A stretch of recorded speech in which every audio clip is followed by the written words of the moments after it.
কক্সবাজারের নবগঠিত ঈদগাঁও উপজেলার 5টি ইউনিয়ন পরিষদের নির্বাচন আগামী 28শে এপ্রিল। ইউনিয়নসমূহ হল ইসলামপুর, ঈদগাঁও, ইসলামাবাদ, পাকখালী, জালালাবাদ। 5 ইউনিয়নে মোট ভোটার সংখ্যা 88,558। 5 ইউনিয়নে ভোট কেন্দ্র রয়েছে 47টি।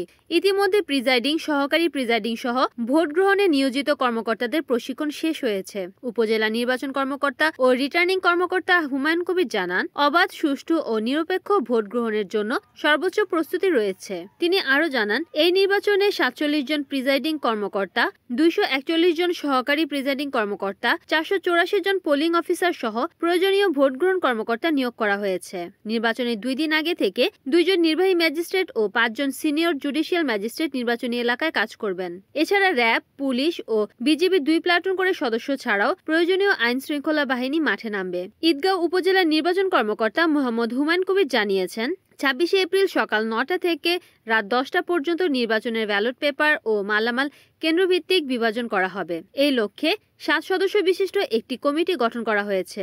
প্রত্যাশী জালালাবাদ ইউনিয়ন পরিষদের চেয়ারম্যান পদের নির্বাচনে লড়াই করতে যাচ্ছেন। জি, আমার লক্ষ্য উদ্দেশ্য হলো আসলে প্রথমত এটা শিক্ষার উন্নত মান এখানে আরও যেটা আছে এর চেয়ে আরও অনেক বৃদ্ধি করা, শিক্ষার উন্নয়নটা। আর যুব সমাজ যেটা এই মাদক এইটা নিয়ে আসক্ত আছে, ওদের জন্য আমি স্পেশাল একটা চিন্তা করব, ওই মাদক থেকে যেন ওদেরকে ফিরিয়ে আনা যায় এরকম একটা ব্যবস্থার চিন্তা করব। এটা আমার লক্ষ্য।